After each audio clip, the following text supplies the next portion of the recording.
Om Ajnanatimirandasya Jnananjanan Shalakaya Chakshurunmilitam Yena Tasmai Shri Gurave Namaha Gurave Gaurachandraya Radhikaya Tadalaye Krishnaya Krishna Bhaktaya Tadbhaktaya Namo Namaha Narayanam Gurum Vande Sharanyam Bhakta Bandhavam Gauramanubhishtam Purnam Radhadasyam Pradayakam Rupanugacharya Paryamburupa Manjari Preshtakam Patita Pavana Karuniyam Yugacharya Narayanam Vancha Kalpatarubhyascha Kripa Sindhubhyaeva Patitanam Pavanebhyo Vaishnavebhyo Namo Namaha Namo Mahavadanyaya Krishna Prema Pradayate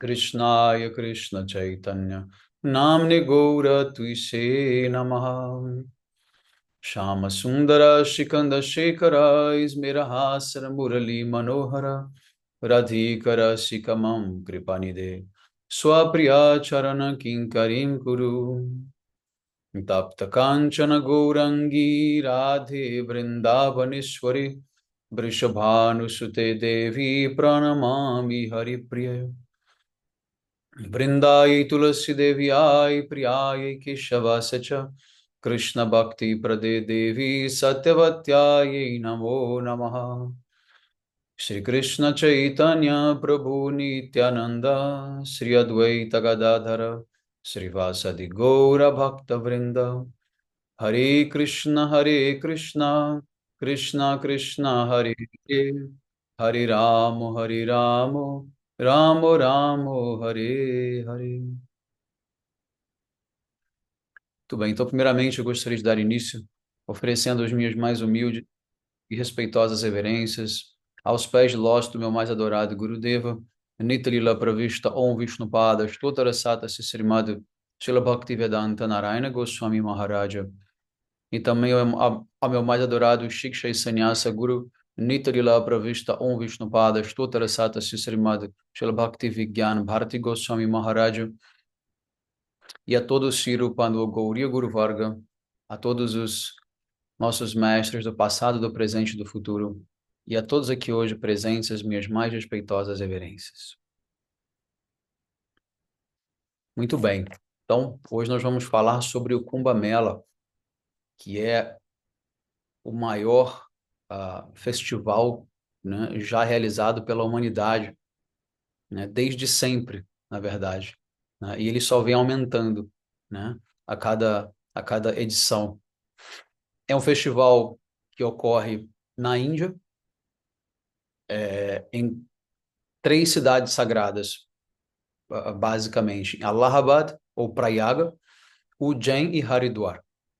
Tá? Depois eu vou explicar o porquê disso, né? Porque essas 3 cidades são escolhidas para a realização do festival. É um festival que ocorre basicamente todo ano, tá? Não é só de 12 em 12, tem todo ano, tá? Mas principalmente de 12 em 12, tá? E aí quando você tem uma repetição de 144 anos, você tem então o Purna Kumbha Mela. Você tem o Arda Kumbha, Arda que é a metade, né? Que são os regulares que vão, né? A cada 12 anos você tem o Purna Kumbha, que acontece a cada 144 anos. Tá? Dizem que o que está ocorrendo agora é esse dos 144, mas há controvérsias. Há controvérsias, porque em 1977 também foi anunciado que esse seria, né, também o Purna Kumbha. Né? E de 77 para cá não tivemos ainda 144 anos. Então, muito bem, né? Mas o fato é um festival que reúne principalmente yogis, né? Os yogis descem dos Himalaias, os yogis saem das florestas, né? Deixam a sua reclusão, né? E se reúnem às margens do rio Yamuna, Saraswati e Ganga. É o famoso Triveni Sangam. Tá? Triveni, porque são 3 rios, e Sangam é o encontro. Então, os Vedas dizem que todo encontro de rio é um local sagrado para você se banhar. É um local que oferece muitos benefícios, tá? Muitos benefícios. Então, ali nós temos a confluência de três rios, ou seja, ele é mais ainda poderoso, né? Aquele local, tá?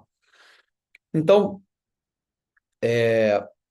nós temos ali uma série de tipos, né, de yogis, nós temos também shivaístas, nós temos, enfim, toda sorte, né, de manifestações espirituais ou não, né, que a cultura védica manifesta, né, ou que é gerada a partir da cultura védica também, tá?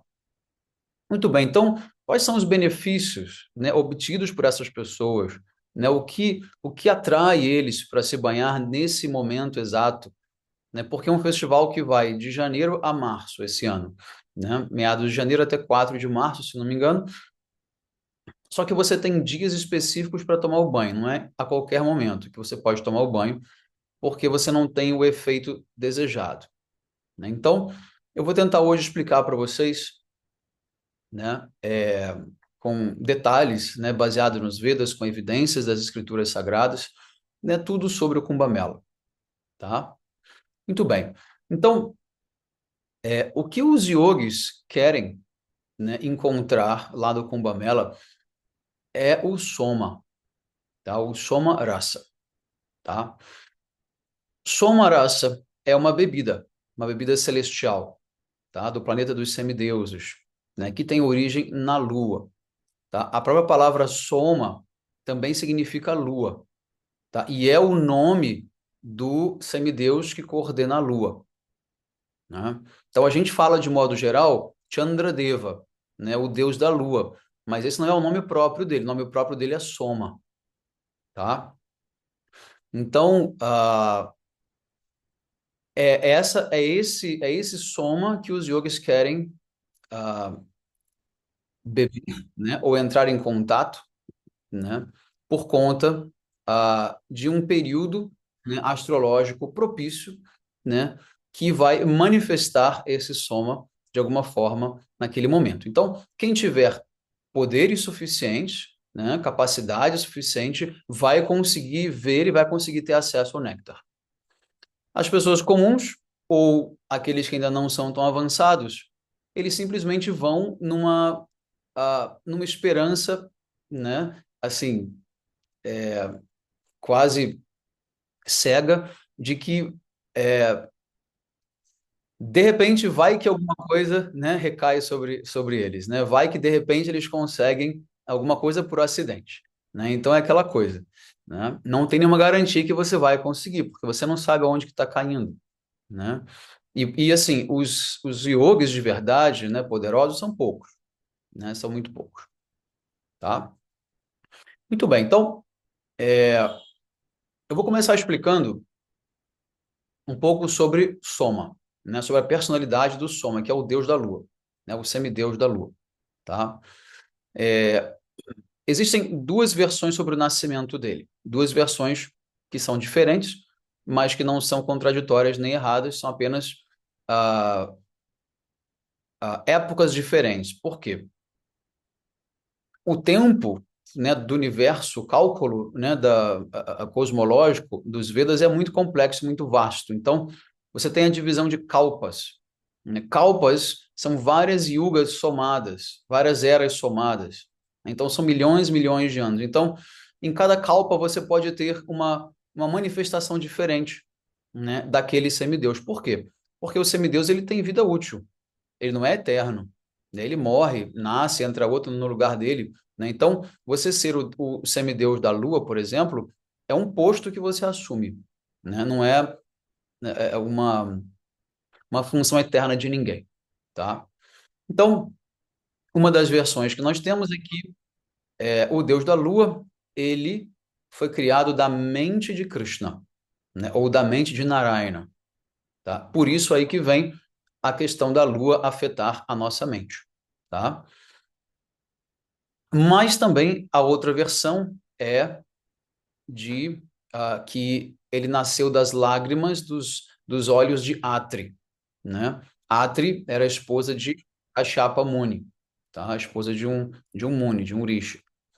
Só que eram lágrimas de júbilo, tá? Então, a Lua, ela ganha esse poder de ter raios suavizantes, raios tranquilizantes, né, que nos trazem júbilo, tá? Por isso todos querem, por exemplo, se expor ao luar, né?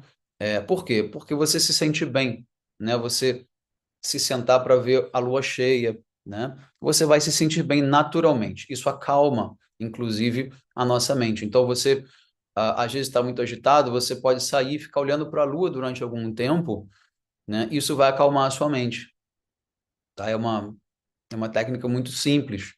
Então, essa contemplação da lua não é de agora, né? Desde sempre as pessoas são atraídas para contemplar a lua, muitas vezes até inconscientemente, mas o fato é que vai gerar um benefício, né? Vai gerar um efeito positivo, tá? Um efeito de acalmar a nossa mente, tá? Muito bem. Um outro poder que a lua tem é de propiciar a capacidade, né, dos seres vivos de saborear os alimentos através do paladar, tá? Então, o semideus da lua também é responsável pela função do paladar, nossa capacidade de saborear, tá? Uma outra função da lua é nutrir os vegetais, os legumes e verduras, tá? Eles só crescem por conta da influência da lua, tá? Tanto que a plantação é feita baseada nos ciclos da lua, né? Sempre, tá? Então, esse néctar que vem através dos raios da lua é absorvido pelos vegetais, né? E aí nós, então, ao consumirmos os vegetais, nós, então, recebemos esse prana, né, que vem da lua, tá? Muito bem. Como é o planeta Lua, né? É um planeta muito frio, tá? Muito frio. Existe ali uma civilização, né, grandiosa, descrito nos Vedas com detalhes, e lá reina Somadeva, que é, né, o semideus da lua. Só que pelo fato de ser muito frio, eles precisam beber constantemente o Somarasa, né, essa bebida celestial, tá? Para que eles possam o quê? Ter energia, né? Essa bebida, o que que ela propicia?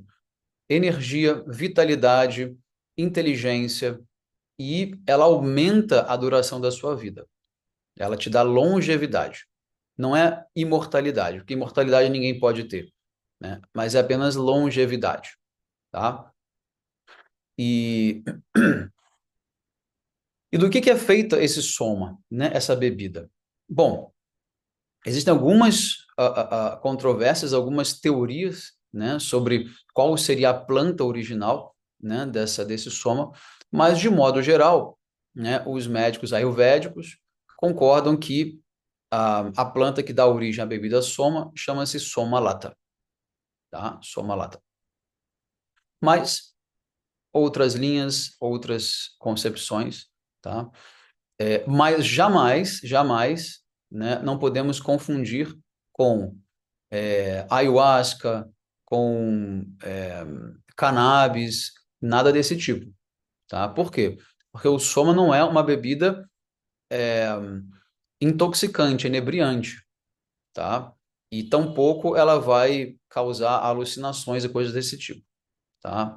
Então, não há nenhuma possibilidade de ser, né, essas substâncias, essas plantas que os seus, vamos dizer, consumidores muitas vezes alegam ser, né, o verdadeiro soma, quando na verdade não é, né? Não é. Então, só que se você consome demais o soma, né, ele faz com que a sua luxúria aumente, tá? Então, esse é um problema. Um dos efeitos colaterais do soma é esse: fazer com que a sua luxúria aumente.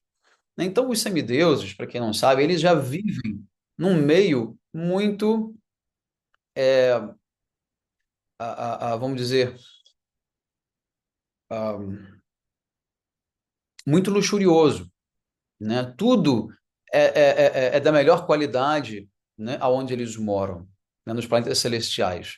Você não tem praticamente nenhum problema social, você não tem praticamente doenças, todos são lindíssimos, todos são jovens, né? Todos são cheios de talentos, ou seja, tudo propício, né, para a luxúria, para o desfrute, né? Então basta tomar um pouco, exagerar um pouco mais, né, nessa bebida que isso faz com que você entre num certo descontrole, tá? E nós temos vários exemplos disso, inclusive com os próprios semideuses, por exemplo, o senhor Indra, né, que é o chefe dos semideuses, né? Ele era famoso, né, por abusar dessa bebida soma, tá? Famoso.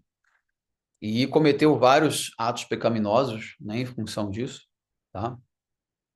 Só que um dos benefícios do soma, né, é o quê? Que ele ah, limpa os seus pecados, né? Então, ao mesmo tempo que você pode vir a cometer pecados pelo excesso da bebida, ao mesmo tempo ela também está limpando, né, é, os pecados que você já cometeu. Então, tem um verso, né, no Bhagavad Gita que diz: Soma paha putta papaha. Aquele que bebe o somarasa, ele ficará livre das suas reações pecaminosas. Tá? O verso ele diz que aqueles que estudam os Vedas e bebem o Somarasa, eles buscam pelos planetas, alcançar os planetas celestiais. E eles me adoram indiretamente, Krishna diz. E eles nascem no planeta do Senhor Indra, aonde eles vão desfrutar de deleites divinos. Tá? Então, Krishna, na Bhagavad Gita, ele explica que aqueles que desejam beber o Sumarasa e estudar os Vedas ao mesmo tempo têm um destino, é o destino de Indraloka. Indraloka é o planeta onde o Senhor Indra mora, tá? Ou seja, não só você pode ir para Indraloka, você pode ir também para Chandraloka, você pode ir também para a Lua, tá? E ou para alguns outros planetas também de semideuses, tá?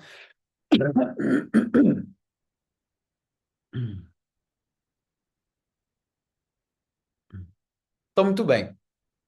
Então, apontei benefícios, né, vantagens e desvantagens da bebida soma, tá?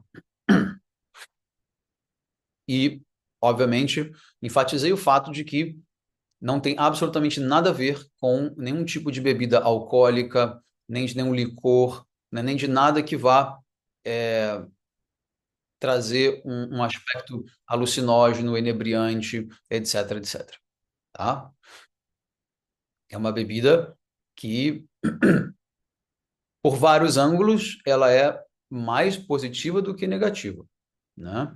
Ela é, inclusive, recomendada muitas vezes, né? Por exemplo, Yudhishthira Maharaj, né? O líder dos Pandavas, quando ele realizou, né? Quando ele terminou o seu Rajasuya Yagya, né? O seu grande a cerimônia de fogo, sacrifício de fogo, ele bebeu, né? O Somarasa. É algo extremamente, vamos dizer, honroso, né? Você oferecer para os reis, para as figuras mais importantes, um pouco do Somarasa.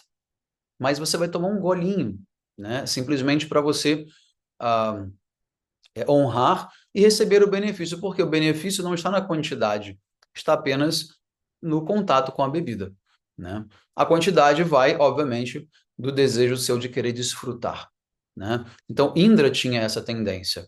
Então, ele bebia muito com esse intuito.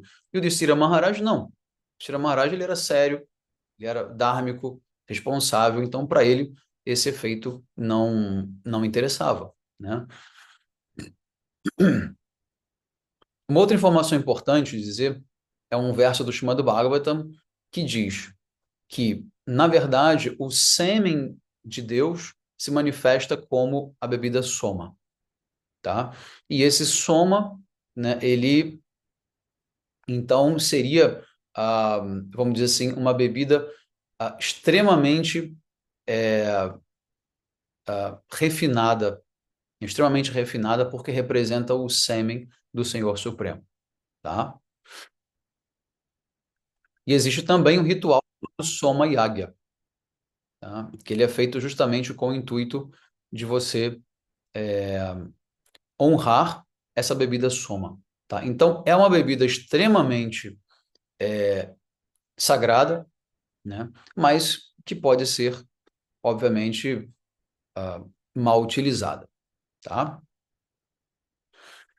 Tem um outro verso da Bhagavad Gita no qual Krishna diz que homens de conhecimento inferior ficam muito apegados às palavras, vamos dizer,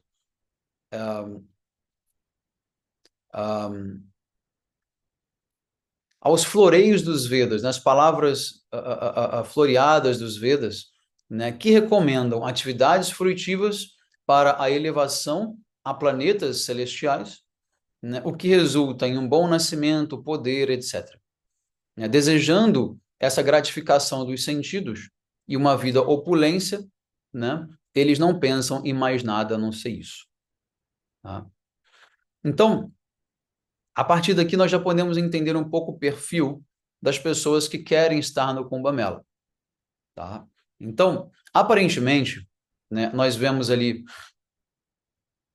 ali os Nagababas, né, que ficam nus, cobertos de cinza, né, a maioria deles shivaístas ou shaktas. Nós temos também os agoriçados, temos, enfim, uma variedade de linhas de yogis, uma variedade de linhas enfim, todo tipo de prática lá no Kumbh Mela, né? E eles precisam praticar muita austeridade, né? Para poder o quê? Alcançar os poderes místicos, certo? Só que eles desejam o quê?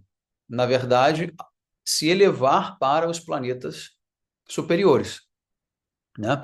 Srila Prabhupada tem um livro chamado Viagem Fácil a Outros Planetas, tá? Vocês podem encontrar online facilmente, é um livrinho bem fininho, muito interessante, por sinal, dividido em 2 capítulos, aparentemente desconexos, mas o primeiro fala sobre antimatéria, tá? Fala sobre física quântica, super interessante, né? Ele prova ele mostra como a antimatéria é justamente Paramatma, né? É a partícula divina, o aspecto divino da matéria, né?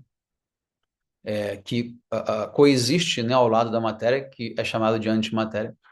Mas o segundo capítulo fala justamente sobre como os yogis conseguem viajar, né, entre os planetas. Para quê?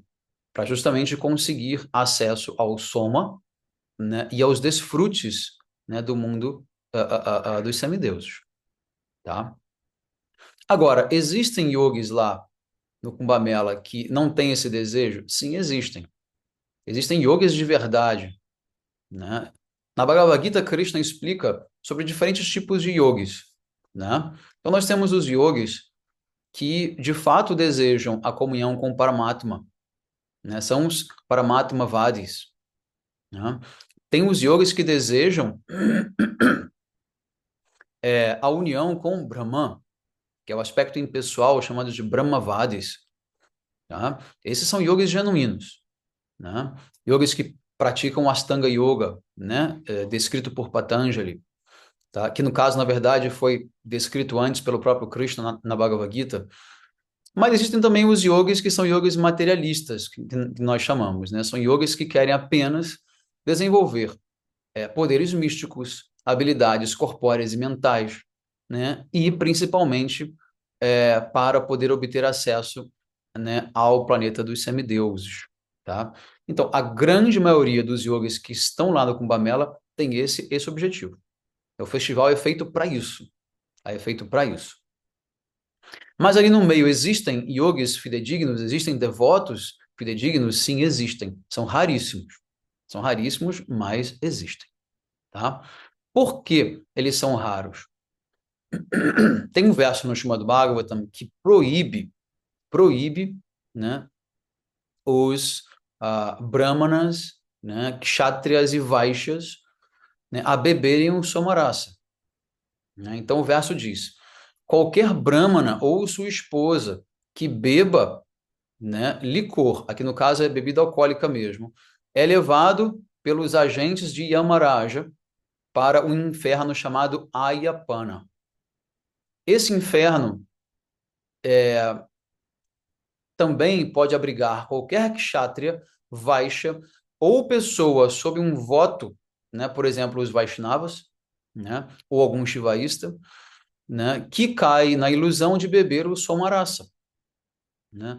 Lá no Ayapana, né, os agentes de Yamaraja, Yamaraja é o Senhor da Morte, tá? Ele que coordena os infernos, né?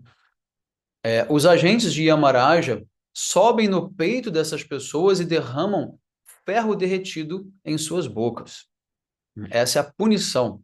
Então, quem quer beber o somarasa, mas não tem permissão para isso, vai ser punido bebendo o quê? Ferro derretido, né? Tome isso como literal, tá? Aqui não tem metáfora, né? Isso tudo é literal, é assim que funciona. Então, Vaishnavas, né, principalmente Vaishnavas, Brahmanas de casta, não podem beber o somarasa, né? Então, se por acaso você vai para um festival desse, né, sem saber que você não pode beber, e por acaso, né, acontece alguma coisa, né, que você está ali num momento e você bebe água do rio e o soma já se manifestou ali, você vai ingerir o soma. É assim que funciona, é através da água do rio, né, que você ingere o soma. Só que ele se manifesta num determinado momento específico, né, muito, muito rápido. São poucos minutos, né? Então, quem sabe bebe, quem não sabe, né, perde. Mas também exatamente o local onde ele vai cair também isso é incerto. Então só quem consegue ver aonde está se manifestando pode ter acesso, né? Não é no Rio inteiro, não é numa área muito grande, na verdade, tá? Então, é, então dessa forma, né, a gente entende mais ou menos, né, as motivações das pessoas ao buscarem pelo Kumbh Mela. Existem outras motivações, por exemplo, a pregação, né? A ISKCON, a Gaudiya Mata, várias missões estão lá pregando, né? Montam uma tenda enorme, distribuem prachada, distribuem livros, né? Dão aulas o dia inteiro, ou seja, estão pregando. Não estão interessadas em tomar banho, nem em beber o soma. Estão interessadas apenas em pregar, levar a mensagem, né, de Krishna para as pessoas. Isso é uma motivação genuína, né? Uma motivação genuína, tá? Srila Prabhupada teve lá. Depois, no final, eu vou contar, né, umas histórias bem legais de Srila Prabhupada lá durante o Kumbh Mela de 77 que ele teve. E, enfim. Mas agora, eu vou contar para vocês a história de como o Somarasa se manifesta nessas 4 cidades sagradas. São 4. Eu mencionei 3, mas são 4, né? Tem mais uma que vai ficar de surpresa no final, né? Aonde esse Somarasa se manifesta e como, né, ele apareceu lá. Muito bem, então, existiam duas, duas moças, né? Peraí, só um minutinho.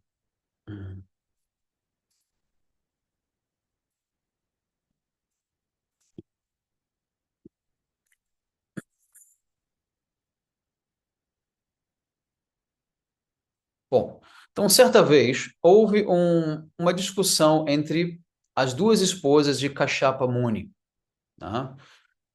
Chamada de Kadru e Vinata. Vinata disse: o Sol possui uma forma humana, ou seja, existe um Deus do Sol, ele tem uma forma humana. E esse Deus do Sol está sentado numa carruagem, né, que é puxada por cavalos brancos com rabos brancos e brilhantes. E uh, devido ao horário do dia, né, elas não conseguiam ver de fato a carruagem de maneira muito clara. Então, Kadru, ela, mesmo sabendo que o rabo dos cavalos era branco, ela, apenas para contradizer a sua, vamos dizer, a outra esposa, ela disse: não, eles são negros. Então, Kadru disse para Vinata: se eu estiver certa, você se tornará a minha serva. Se você estiver certa, eu então me tornarei a sua serva. E assim as duas esposas, então, esperaram um momento para poder ver com mais clareza o rabo dos cavalos, né? Só que Cadro, ela era a mãe das serpentes, né? Então ela disse para os seus filhos, que eram cobras negras, né? Eu não quero me tornar a serva de Vinata. Então, vão até o sol e cubram, né, o rabo dos cavalos, né, com os seus corpos, para que ela possa ver que de fato os rabos são negros e não brancos. E assim eu não perco a aposta. E assim então eles foram até o sol e encobriram o rabo dos cavalos. Quando Cadro e Vinata então conseguiram ver com mais clareza, né, perceberam então que os rabos eram negros. E assim então Vinata perde a aposta e se torna então uma serva de Cadro. Tá? Muito bem. Quem era Vinata? Vinata, ela é a mãe de Garuda. Garuda é aquela grande águia que é o veículo de Narayana. Narayana, ele se transporta, né, em cima de uma grande águia chamada Garuda. Então, passado um certo tempo, Vinata deu à luz a Garuda. Hum. E quando ele já estava mais crescidinho, ele se deu conta que a mãe dele era uma serva, e isso o entristeceu bastante.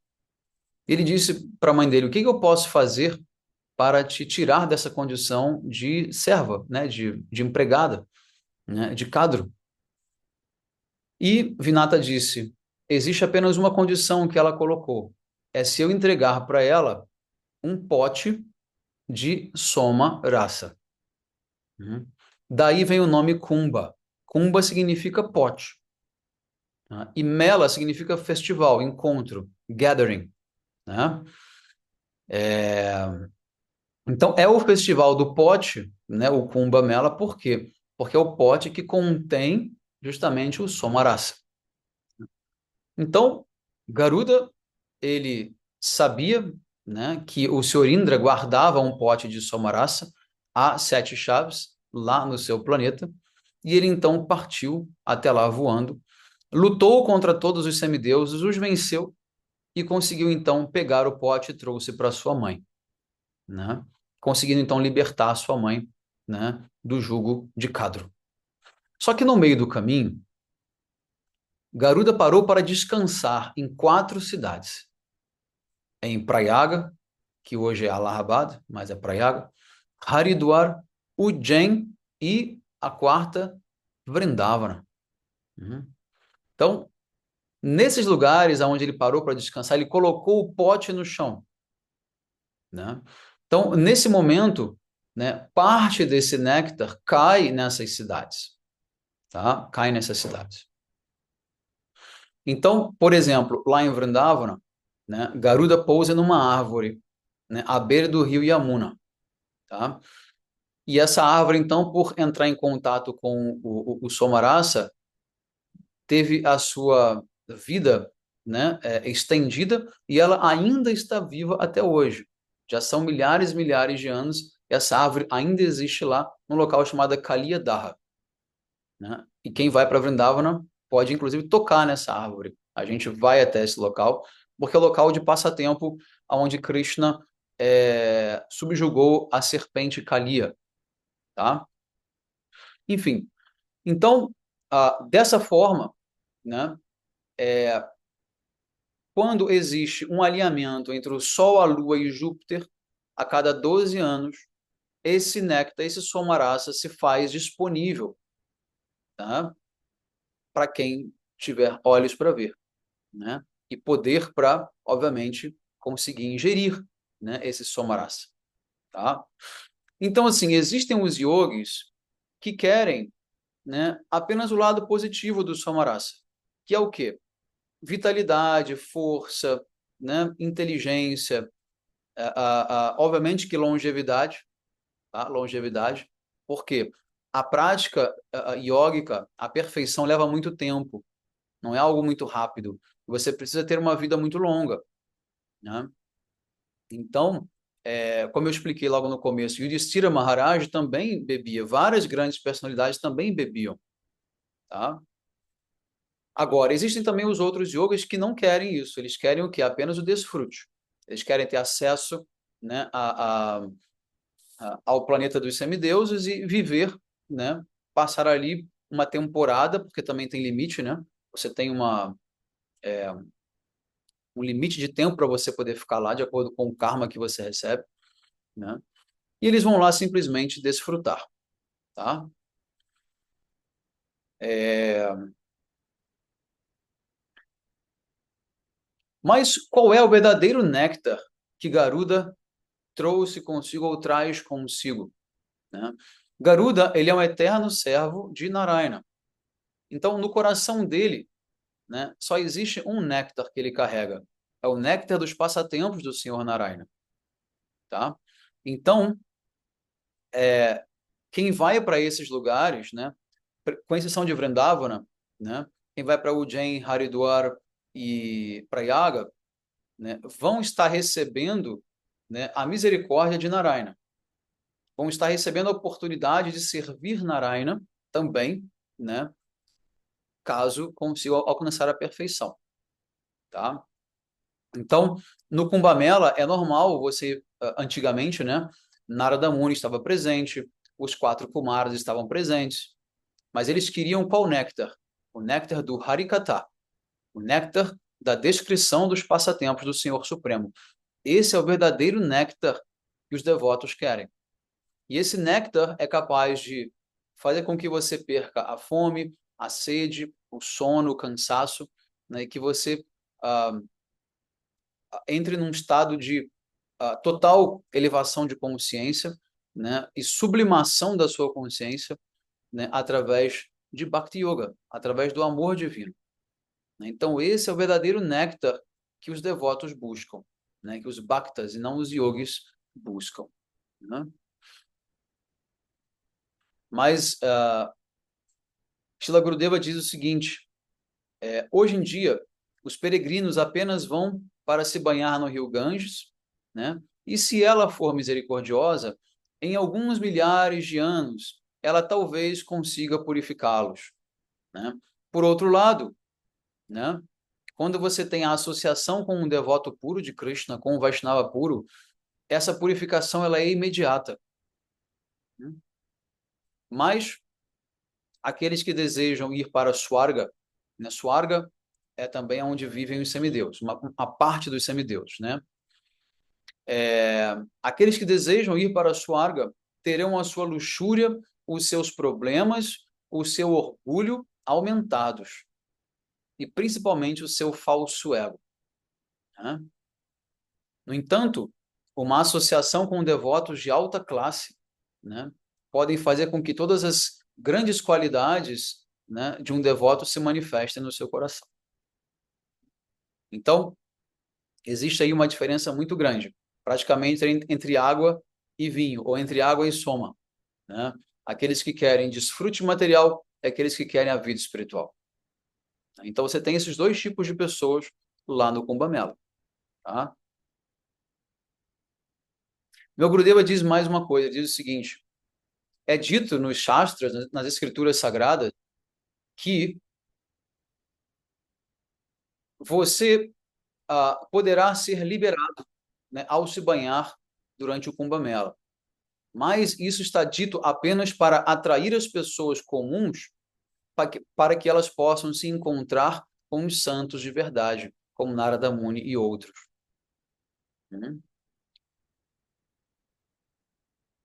Então, qual é a vantagem de ir para esses lugares?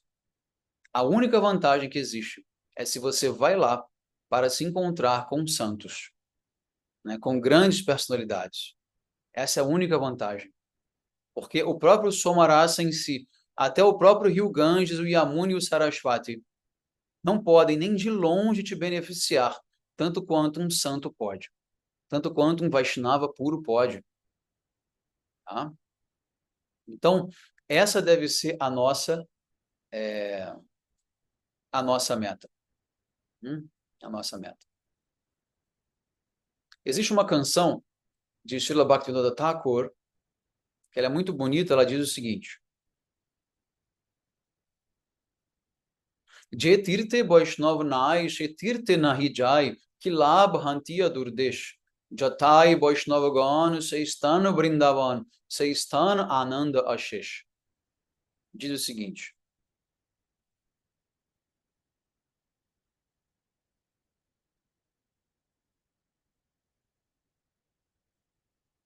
pessoalmente, eu não me preocupo em visitar nenhum desses locais famosos de peregrinação que estão desprovidos da presença de devotos puros, né? Ah, que benefícios eu poderia ter, né, ao visitar tais lugares, né, que ah, cujas grandes almas não estão presentes, né? Onde as grandes almas não estão presentes, né? É que está em inglês aqui, eu tenho que fazer a tradução na hora para vocês aqui. Apenas aquele local que está agraciado com a presença dos devotos é de fato Vrindavana, né? E apenas nesse local você pode entrar em contato com a bem-aventurança ilimitada. A liberação ou mukti personificada é apenas uma serva humilde desse local que está emanando a devoção por Krishna. Toda a água desse local é o celestial rio Ganges. Toda montanha é Govardhana. Toda terra é a própria Vrindavana. Apenas tais locais podem manifestar, né, de fato, uma presença espiritual eterna de bem-aventurança, né, revelada através da potência de prazer espiritual de Deus, chamada Ladini. Aí tem um outro verso que diz o seguinte: Tumi chaho brahmi bare ei shakal bare bare mukti labha kori bare tare. She shakal tava brahm nirthaka parishram chitta sthir tirte nahi kore. O que a canção diz? Chitta sthir tirte nahi kore.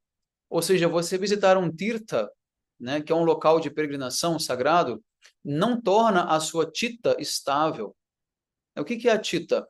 A chitta, ela é a mente da alma. É onde você tem a sua realização espiritual. Isso chama-se chitta. Tá? É uma dimensão da consciência, a chitta. Tá? E então, o mero fato de você visitar esses locais de peregrinação não torna a sua chitta estável, não harmoniza a sua chitta, ao contrário, perturba. Ah, mas Maharaj, como perturba? Perturba porque distrai a sua mente. Tudo vira uma distração, tudo vira mais um tipo de desfrute. Você desfruta da atmosfera, você desfruta do puja, você desfruta da presença das outras pessoas, tudo vira um desfrute em nome da espiritualidade. É algo muito sutil, mas que tem que se ter muito cuidado, muito cuidado. Então, o que ele diz agora? Ele fala o seguinte: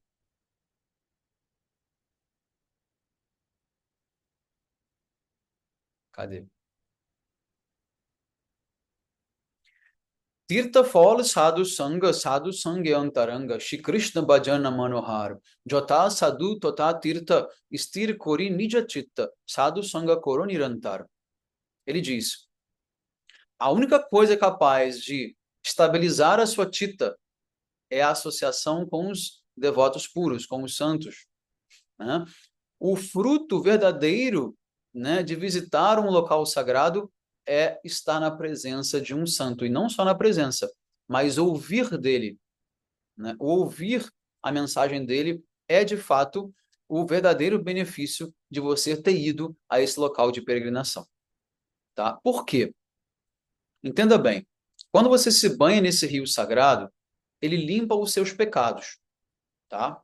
Mas ele não retira de você a tendência de cometer novos pecados. Agora, a presença de um devoto puro, de um Vaishnava puro, não só remove os seus pecados, mas também remove a tendência de você cometer novos pecados. Tá? Então, por isso existe essa, vamos dizer, a, a supremacia, a superioridade, né, da associação com um santo, né, em comparação à associação com o local sagrado em si. tá? Então, para muita gente, um local sagrado como esse é algo surreal, é algo espetacular, maravilhoso, sim. Para aquele nível de consciência, está fazendo bem. Mas não pense que isso é tudo. Existem outros níveis de compreensão, né, que vão revelar outras metas, outros objetivos. Tá? Então, ele disse nesse verso anterior que nesses lugares aonde Bhakti está presente, como Vrindavana, por exemplo, Mukti Devi, né, a deusa da liberação, ela é apenas uma serva, uma empregada. Ela faz trabalhos pequenos nesse local. Lá ela não é ninguém. Por quê? Porque lá ninguém quer Mukti. Ninguém quer a liberação. O que causa a liberação? A liberação apenas te liberta do ciclo de nascimentos e mortes e te manda ou para o Brahman, que é a luz, né, o brilho, né, indiferente de Deus, né, ou te manda para o Vaikuntha, na melhor das hipóteses, Vaikuntha, que é onde Narayana se encontra. Né? Mas em ambos os lugares, a, a bem-aventurança é bastante limitada. Né? No Brahma Jyoti, com certeza, porque lá você não tem interação nenhuma com Deus, há apenas o sentir, né, dessa presença, mas não há nada para você servir ou interagir ali. E em Vaikuntha, você pode interagir, mas de forma muito limitada, porque Narayana não permite muitas interações. O serviço prestado a Narayana é muito pouco, muito limitado, tá? Devido à própria definição de quem é Narayana, que é o aspecto de opulência divina, de majestade divina. Ou seja, o aspecto de autossatisfeito, autossuficiente, né? É o não nascido, ou seja, ele não precisa de quase nada. Então não tem muito o que se fazer para agradar a Narayana. Diferente de Vrindavana, né? Onde Krishna assume o papel de vários diferentes arquétipos, né? E permite que nós possamos interagir e servi-lo de inúmeras maneiras. E só assim, através dessa relação, né, dessa troca de amor, é que a nossa bem-aventurança pode chegar ao ponto máximo. E também a bem-aventurança dele, obviamente, que é o nosso objetivo, é dar felicidade para Krishna. Né? Então, esses são os pormenores desse processo. Tá? Agora eu vou explicar para vocês a diferença não, é um passatempo que aconteceu com Prayagraj. Né? O nome Raj significa rei. Né? Então, Prayaga, ele é o rei dos Tirtas. Todos os locais sagrados da Índia, Prayaga é o rei. Né? Então, um belo dia, estava tendo um Kumbh Mela lá em Prayaga. E aí, vários devotos, munis, yogis, gyanis estavam presentes, incluindo o próprio Narada Muni. Né? Então, Narada Muni, ele se virou para Prayaga, né? Tirtharaja Prayaga, e disse: por quê? Porque ele também tem uma forma, né? O local sagrado também tem uma personalidade por trás, né? Então você pode conversar com o Prayagraj, tá? Porque tudo é personificado, tá? Inclusive, a pele do corpo dele é negra, o negro mais negro que existe. Por quê?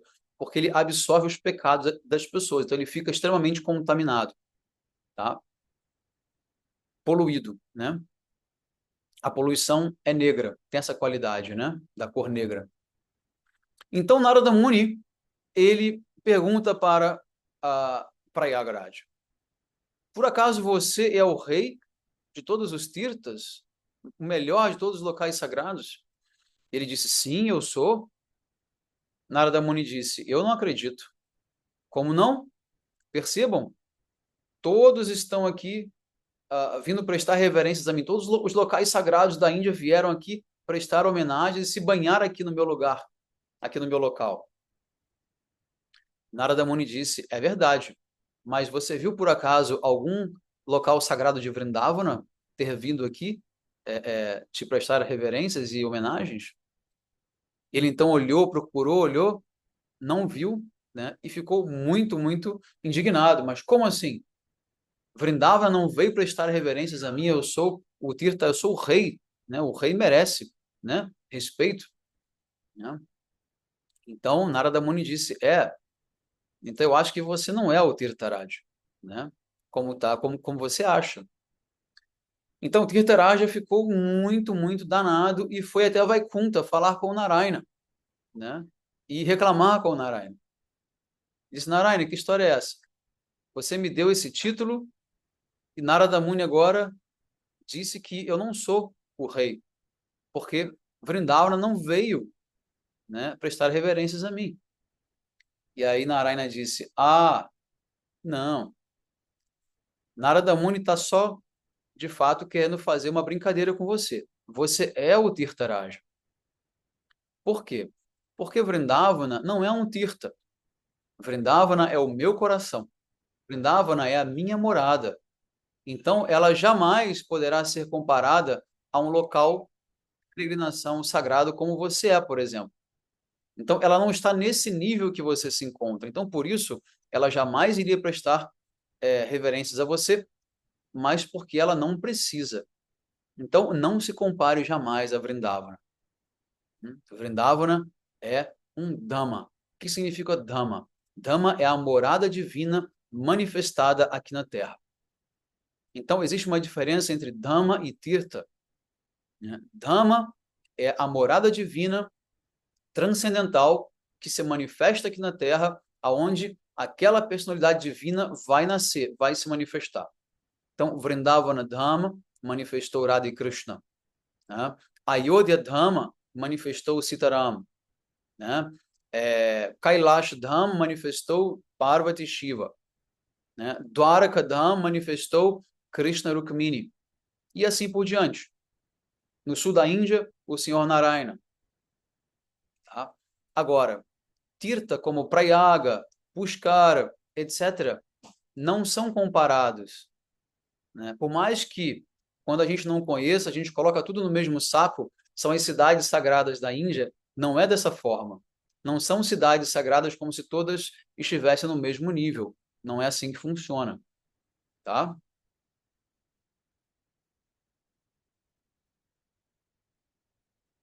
Muito bem.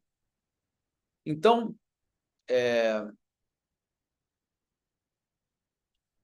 só para a gente agora terminar aqui a leitura da aula de Gurudeva, Gurudeva dizia o seguinte, para poder concluir aqui.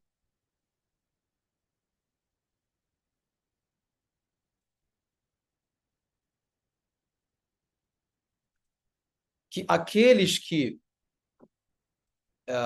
seguem a linha de Chaitanya Mahaprabhu, aqueles Vaishnavas que desejam se tornar uma serva de Radharani, né, jamais devem ir para o Kumbh Mela. Jamais. Né? Isso fará com que Radharani fique extremamente chateada, né, descontente, decepcionada, porque um dos seus, né, candidatos a serva, né, resolveu ir tomar banho para beber Somaraça. Então percebam, vida espiritual não pode ser um parque de diversões. Vida espiritual precisa ter foco. Foco e lealdade. Não só lealdade, fidelidade. Você precisa ser fiel à sua Istadeva, à sua deidade adorada. Então, meu Gurudeva, ele falou de forma muito contundente. Né? Nós não vamos para esse tipo de encontro. A não ser que seja para pregar. Mas mesmo assim, não vale a pena. Tem quem vá, não tem problema. Mas o meu Gurudeva nunca foi. Nunca se interessou. Né? Então, muito cuidado com esse turismo espiritual. No começo, é até aceitável, enquanto você ainda está buscando por possibilidades. Mas depois que você já aceitou uma linha, já aceitou uma iniciação, você não tem absolutamente, né, que visitar certos lugares em certos momentos. Agora, existe algo de muito especial lá em Prayaga para nós, Gaudiya Vaishnavas, né, que poucas pessoas sabem. Né? O que que é? Foi porque lá Chaitanya Mahaprabhu se encontrou com Rupa Goswami. E foi lá que Chaitanya Mahaprabhu instruiu Rupa Goswami sobre o que é a devoção pura, a definição de Bhakti pura. um local chamado Dashashwamedha Yagya Ghat, Dashashwamedha Ghat, ou seja, as margens do rio Ganges, lá naquele Triveni Sangam, Chaitanya Mahaprabhu, a encarnação de Krishna em Kali Yuga, o Avatar Dourado, se encontrou com nada mais nada menos do que Rupa Goswami, que é a encarnação de Rupa Manjari, a principal serva de Radharani. E ali, então, tivemos um diálogo maravilhoso que está no Chaitanya Charitamrita, relatado. Então, nós vamos para Prayaga com essa finalidade de visitarmos esse local sagrado, desse encontro de Mahaprabhu com Rupa Goswami, para nos lembrarmos desse local, prestarmos nossa reverência nesse local e esperar que um pouco desse néctar, né, recaia sobre nós. Então, para nós, o néctar que existe em Prayaga é o Harikata, que Chaitanya Mahaprabhu deu para Rupa Goswami. Tá? Então, obviamente que nós podemos ir para Prayaga, mas espere um outro momento, quando não tem confusão, né? Quando não tem gente morrendo, pisoteada, quando não tem, enfim, uma loucura acontecendo, uma loucura, né? Não precisa ir nesse momento, né? Agora você pergunta, mas Maharaj, isso que você está falando é óbvio, imagina, né? Quem é que vai querer, né, ir nesse momento? Pior é que não. O pior é que tem muitos Gaudiya Vaishnavas que estão indo para lá, levando devotos, simplesmente para poder tomar banho. Isso é um desvio total, né, da nossa meta. Né? Então, precisamos ter fidelidade, né? Ou seja, vai peregrinar, peregrine para as cidades sagradas relacionadas à sua Istadeva. Isso é muito importante. Vai para Vrindavana, vai para Puri, vai para Navadvipa, né? Enfim, visite essas cidades que vão te conectar com a sua deidade adorada, com a sua Istadeva. Tá? Isso é muito importante. Tá? Bom, então, para concluir, eu gostaria de relatar um ou dois incidentes, né, que ocorreram enquanto Srila Prabhupada ele estava lá no Kumbh Mela em 77. E ele foi com essa finalidade de pregar, obviamente. Levou vários devotos ocidentais, que naquela época era algo extremamente assim chocante, né, para a Índia. Você vê estrangeiros vestidos como Vaishnavas, isso era algo extremamente assim diferente, né, inusitado, então atraía muito a atenção das pessoas, né? Eles faziam encontros com milhares de pessoas, todo mundo ia visitar lá a tenda deles, enfim. E muitas pessoas se tornaram devotas por conta desse encontro com Srila Prabhupada, né?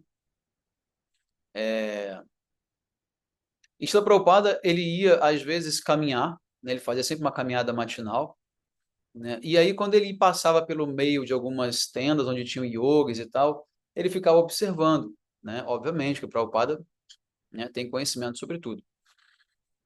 E aí, certa vez, ele apontou para os discípulos e disse, olha, tá vendo aquele yogi ali? Aquele yogi tem mais de 300 anos.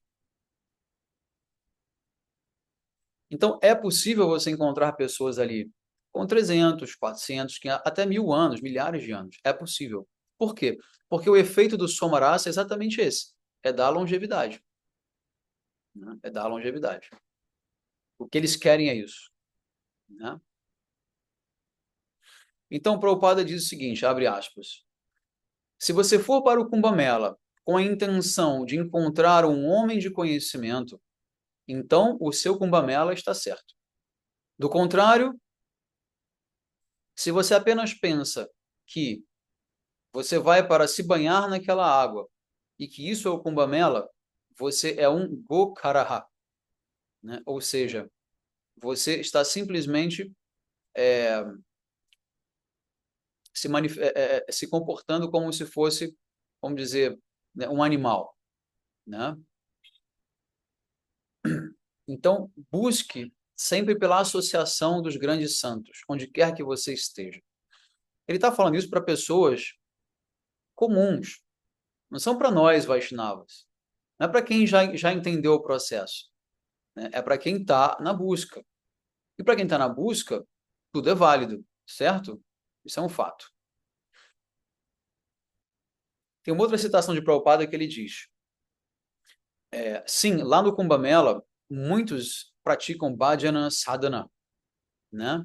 Alguns são Brahmavadis, outros são Paramatmavadis, alguns são Bhaktas e alguns são transcendentais.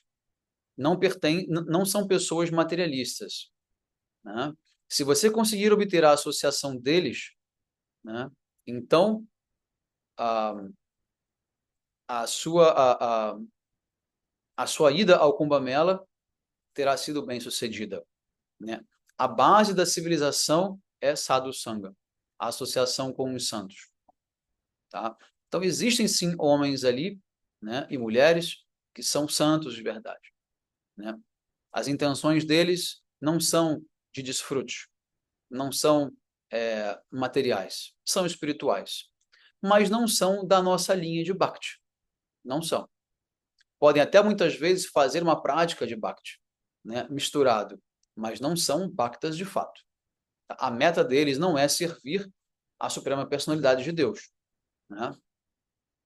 E aconteceu um caso também bem interessante, que foi o seguinte: Srila Prabhupada foi interpelado por um yogi, que disse o seguinte para ele: o que o senhor está fazendo aqui? Aqui é um local para yogis, que fazem milagres, que são capazes de andar sobre as águas, de se sentar sobre o fogo, de ficar sem respirar por vários dias, enterrar a cabeça no chão. Afinal de contas, que milagres o senhor pode fazer, né, para que o senhor venha até esse local? E Prabhupada, sempre com a perspicácia dele, né, e a frieza dele, ele respondeu: eu transformo animais em seres humanos. O yogi ficou surpreso: como assim transforma animais em seres humanos? Prabhupada disse: está vendo esses devotos aqui comigo? Viviam todos como animais, não seguiam regras, alimentavam de carne, bebiam, faziam sexo ilícito, não cortavam o cabelo, não tomava banho, praticamente animais. Mas você vê agora são brahmanas, são Vaishnavas, né? São pessoas transformadas. Então, o principal milagre é você conseguir transformar o coração das pessoas. Não é você caminhar sobre as águas. Isso é até fácil, relativamente fácil, né? Agora, transformar pessoas, cuidar de pessoas, né? Entregar a sua vida, né? Fazer o sacrifício da sua vida, né? Para transformar corações. Esse é o grande milagre. Esse é o grande milagre. Eu vou terminar a live de hoje citando um verso do Bhagavatam que fala exatamente sobre o autossacrifício e que foi dito pelo Senhor Shiva, tá? No canto 8 do Bhagavatam, Shiva diz o seguinte para sua esposa Bhavani: minha querida e gentil esposa, quando alguém executa atividades benevolentes pelos outros, a Suprema Personalidade de Deus, Hari, fica muito satisfeita. E quando o Senhor estiver satisfeito, eu também ficarei satisfeito, junto com todas as entidades vivas. Portanto, me deixe beber este veneno, para que todas as entidades vivas possam então ficar felizes por minha causa. Por que beber esse veneno? Porque foi quando houve a batedura do oceano de leite, né, e surgiu um veneno chamado de Hala-Hala, né? E aí o senhor Shiva foi convocado para beber o veneno, para que o veneno não se espalhasse pelo mundo e não matasse as pessoas. Então ele declara isso, né? Me deixe fazer esse sacrifício, porque se as pessoas ficarem felizes comigo, Krishna ficará satisfeito comigo. Né? E aí tem o verso, um dos versos seguintes, né? Diz o seguinte: é dito que grandes personalidades quase sempre aceitam sofrer voluntariamente, porque o sofrimento, não, perdão, devido ao sofrimento das pessoas em geral. Isso é considerado o método mais elevado de adorar a suprema personalidade de Deus, que é um presente em nossos corações. Ou seja, o sacrifício, o autossacrifício em função do benefício do outro, né? Aqui o verso diz: é o método mais elevado de adoração a Deus. E a gente pode correlacionar isso com um verso da Bhagavad Gita, no qual Krishna diz: aquele que prega o meu nome é o mais querido para mim. Então você une as duas coisas. Você une o autossacrifício com a pregação. É a forma que você tem de satisfazer a Krishna o mais rápido, né, e o mais efetivo possível. Ou seja, aqueles que renunciaram ao mundo e hoje fazem esse autossacrifício para pregar em nome de Krishna, esses estão fazendo, de fato, a humanidade feliz e, consequentemente, Krishna feliz. Uhum. Então, a Prabhupada dizia que o melhor sacrifício que nós podemos fazer é pregar a todo momento, dedicar as nossas vidas para o serviço dos outros, através da propagação das glórias de Krishna. Então, esse é o nosso objetivo, né? Espero que vocês tenham compreendido. Se ficou alguma dúvida, podem colocar alguma pergunta, tá? Deixa eu abrir o chat aqui. A Márcia pergunta: mas estando lá, eles nos levam a um determinado local falando ser o local, e todos vão nessa direção. Como sabem? Então, Márcia, é um mistério, né? Como os yogis sabem, eu realmente não sei dizer, né? Eu não sei porque eu não tenho essa capacidade também, tá? Mas, né, aquela coisa, tem que confiar, né? Tem que confiar, né? Eles têm, assim, algumas, por exemplo, evidências, né, astrológicas, né? Começa por aí. Tudo é baseado nisso, né? Então, eles sabem o momento exato em que vai cair o néctar e local. Agora, ver esse néctar, né, de fato ter acesso a ele, é uma coisa que só eles conseguem, né? Não é dado aos meros mortais, né, ter esse acesso direto. A não ser que por acidente, né? Assim, né? É, por sorte, né?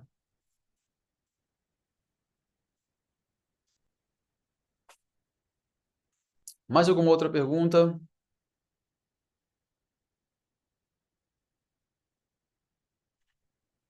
Entenderam tudo? Tá tudo muito claro? Espero que sim. Então nos vemos em Prayaga para o Kumbh Mela. Quem vem? Eu tô aqui em Calcutá, tô bem perto. Dá para chegar amanhã lá. Semana passada eu estava aqui nas vilas da Bengala pregando e eu dei essa mesma aula, né, para eles. É, E, enfim, e aí no final eu disse, olha, eu estou organizando um ônibus, né, gratuito para quem quiser ir para o Cumbamela, né, quem quiser levanta a mão. Ninguém levantou a mão. Aí um rapaz disse, Maharaj, se o convite tivesse sido feito antes da sua aula, todo mundo ia querer. Mas como foi depois, agora ninguém mais quer. Porque eram todos Vaishnavas ali, né? Então, assim, mesmo entre os Vaishnavas, a gente precisa ensinar, porque nem todo mundo tem, né, automaticamente a concepção correta, né? Então, a gente tem que pregar para os Vaishnavas, inclusive para os meus irmãos espirituais, que muitas vezes nem sabem que Gurudeva falou o que falou, ou que Prabhupada falou o que falou, porque não têm acesso, não estudaram, não buscaram, né? Então, é a nossa função levar essa informação, educar, né, conscientizar, e a pessoa depois toma a decisão dela, mas já com, né, consciência, já sabendo o que está fazendo, não é mais por inocência, né? Eu já fui num Kumbamela, né? Obviamente que para pregar a gente tinha uma tenda imensa, distribuímos vários livros, enfim. Isso foi em 2012 ou 13 por aí, né? 2013, 2012. Enfim, é uma coisa assim absurda, realmente assim, é surreal. Isso não tem outra palavra, é surreal. A Márcia, ela teve lá, né, Márcia? Estou vendo a Márcia aqui no vídeo. Ela acabou de vir de lá, na verdade. Você podia Sim, contar é um uma pouco pra experiência, gente, Márcia, o que que você viu lá? é uma experiência única. Realmente, são milhares de pessoas. Você aquela energia tão forte ali que você acaba entrando, mesmo sem ter conhecimento, porque eu não tinha nenhum conhecimento sobre isso, né? Tudo fui e realmente vi muitos pregando, é muito bonito. Você vê aquela multidão sendo alimentada, as pessoas fazendo fila para comer. É muito lindo você ver tudo isso. Não é só o mergulho, não é só você entrar na água. Eu acho que tudo aquilo faz parte dessa vivência que você tem essa experiência maravilhosa lá. O Sim, Bhakti que eu participei, tudo. Então, eu acho que é um conjunto muito especial. sim, com certeza. Um festival desse, ele vai, vamos dizer assim, revelar, né, as virtudes da cultura védica, né? Como é, né, servir o próximo, como é, né, manter um ambiente, né, de paz, né, um ambiente de foco espiritual, né? E como você falou, né, a alimentação não falta, não falta, né? O indiano ele é muito, muito, muito caridoso, ele distribui muito, ele dá muito, né? Isso é uma coisa que muita gente fala, tem fome, não tem fome na Índia. Tem pobreza, tem miséria, mas fome, gente raquítica morrendo, igual na África ou aqui no Nordeste brasileiro, não, de jeito nenhum não encontra, porque o indiano, ele é piedoso, ele é compassivo, ele não vai deixar jamais acontecer isso, jamais, entendeu? Então, é uma coisa muito linda de se ver, né? Como que eles se ajudam, como que eles, né? Enfim, é muito bonito, né? É muito bonito mesmo. E é assim, é um fenômeno humano, né? Um encontro desse, é um fenômeno. É algo que, com a estrutura que a Índia tem, nenhum europeu ia acreditar que ia dar certo, né? Sim, tipo assim, né? Tipo assim, seria uma coisa teoricamente inviável, já começa por aí. Não, vamos juntar 400 milhões de indianos durante um mês. Não, esquece, não dá. Não vai dar certo. Só que dá certo, né? Todo mundo vai, todo mundo vem. Alguns acabam ficando por lá, porque tinha que ser assim mesmo, né? O desencarne acontece quando tem que acontecer, não é para ter, não é para ter uma visão negativa sobre isso, né? Desencarnou ali, ótimo, é um grande mérito você desencarnar num lugar como esse. É um lugar sagrado. Você automaticamente pode ir ou para Vaikunta ou ser liberado e nascer, por exemplo, numa família é, é, muito favorável, de grandes devotos, enfim, você é muito beneficiado, você morrer num local desse. E digo mais para vocês, qualquer festival da Índia que junta 1 milhão, 2 milhões de pessoas, tem morte, tem desencarne, é normal. Quando a gente estava lá no sul da Índia, lembra, Márcia, naquele Ekadashi, no Vaikunta Ekadashi, que a gente falou que estava tendo aglomeração em vários templos, naquele dia tiveram 6 mortes, por exemplo, num templo perto da gente, que a gente não foi, entendeu? Por conta da aglomeração. É normal na Índia. O Ratha Yatra em Jagannatha Puri também não só tem desencarne involuntário, mas também voluntário. As pessoas se jogam nas rodas da carruagem de Jagannatha, tá? Por quê? Para elas é muito auspicioso você desencarnar ali.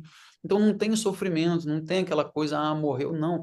Para eles foi algo maravilhoso, na verdade. Maravilhoso. Me fizeram uma pergunta: por Gravado, que sim. que um país não, por que que um país tão espiritualizado as pessoas se atropelam? Me fizeram essa pergunta, né? Eu falei, não sei, eu acho que é um hábito deles, não sei. Então, a gente tem que entender o seguinte: a vida aqui no mundo material é como se fosse um trem. Ela anda sobre 2 trilhos. Um trilho é Bhakti, o outro é Karma.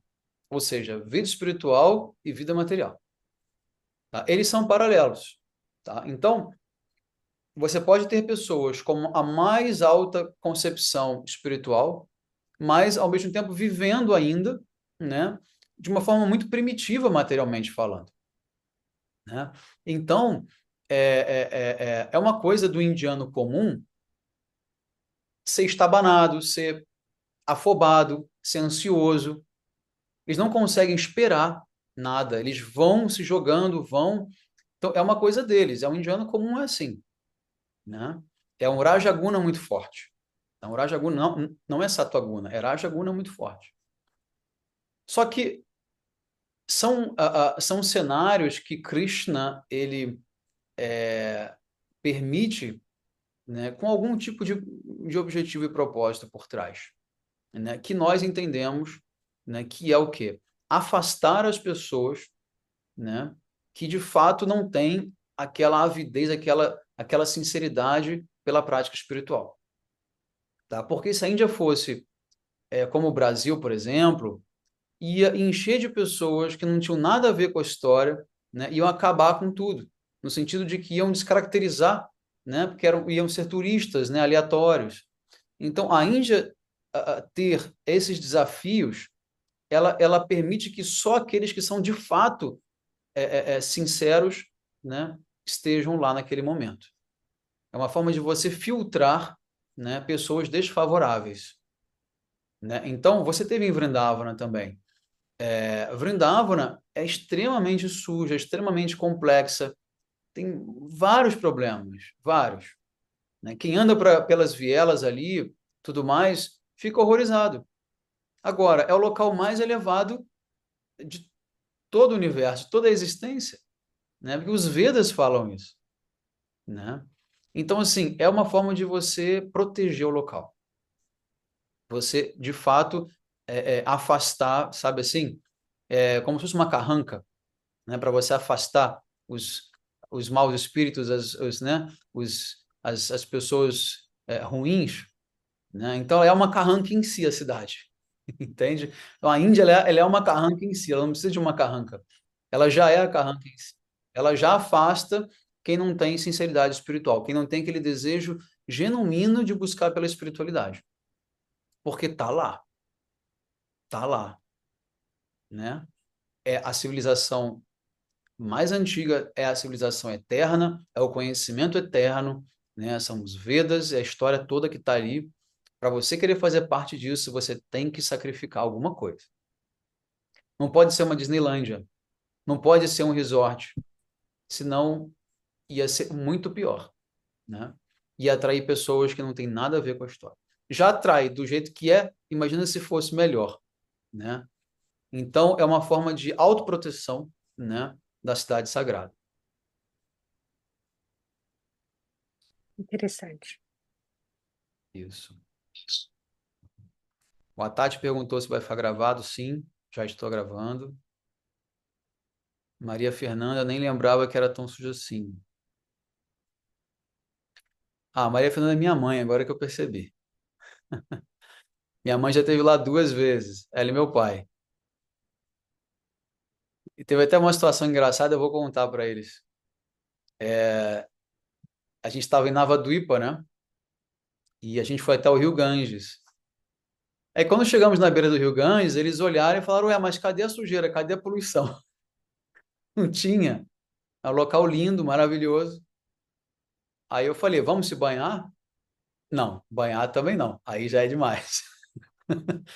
Aí eu fui, tomei meu banho, voltei, trouxe um pouco de água e joguei em cima deles. Minha mãe deu um chilique, assim, aquela coisa assim, não, essa água, né? Mas depois, né, eles entenderam que não tinha nada ali, absolutamente nada, né, de ruim. É uma água sagrada, uma água espiritual, né? Enfim. E que bom que a impressão que ficou, né, é que não era sujo, mas porque ficou a impressão boa, ficou a impressão espiritual do local, né? Isso é que é o mais importante, né? Então é isso. Mais alguma dúvida, mais alguma pergunta? Já estamos aqui com 2 horas já de live.